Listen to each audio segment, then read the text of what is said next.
Well, it is resolution time, and a popular resolution is to get your personal finances in order. But even though it's popular, many can't stick to it. So joining us this morning is President and CEO of the Consumer Credit Counseling Service, Hudson, to talk about some Monday-minded resolutions that people can actually keep. And that is the key right there. That's the key, is keeping it. And the key is just getting started. Yeah. You know, it's little baby steps. So if you just make that decision to start, we can help you go from there. All right. So tip number one is actually get your credit report. Find out where you stand. You know, getting out of debt is a huge resolution for a lot of people. They want those credit card bills to go away, and even their secured debt, car loans, mortgage loans.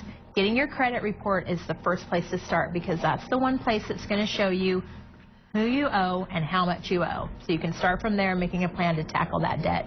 All right. And part of tackling that debt is find out kind of where you're spending your money. I know for me, I probably don't know where a lot of my money is going. Some people say, well, I don't have any extra money to pay down debt. You know, I'm barely staying on top of things. That may or may not be true, but the first step to that is start tracking your expenses. Most of us have dollar bills with wings on them in our wallets or our purses, and fly away. You go to the ATM, you have $40.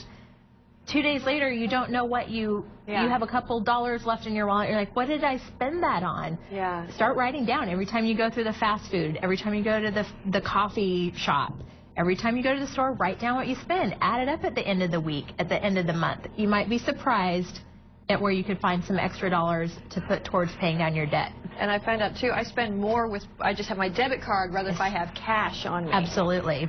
Yeah. Plastic has made it way easier for us to overspend. You don't really see at that point in time. Not real. Just a swipe of a card. That's right. And also start saving or investing, which is a great tip for anyone. And if you are already saving, save more. If you're already investing, invest more. One of the hot tips you're hearing this year is invest 1% more. So if you're putting, you know, $100 in your retirement, just do $1 more. You know, if you can do it, do 10% more, but start with 1%.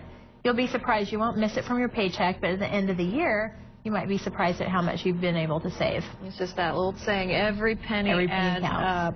And you said maybe invest in some financial literacy. What do you mean by that? You know, take a class in budgeting or credit. A lot of people don't know where to start. You know, they want to budget, they want to get out of debt, but they don't know how to start.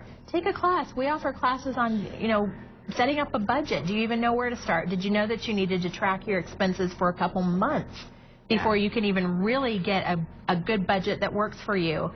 Maybe you're at the point where you need to take a class on investing. You know, there's a lot of information out there. Maybe you don't need a class, but go on the internet. Be careful what you read, but there's a lot of great information there. Learn what you might be able to do to save for your future and for your retirement. Good tips. Hopefully one of them will stick. One of them will stick this year. Yeah, as we head into the new year. All right. Hope you're all taking notes. We'll be right back.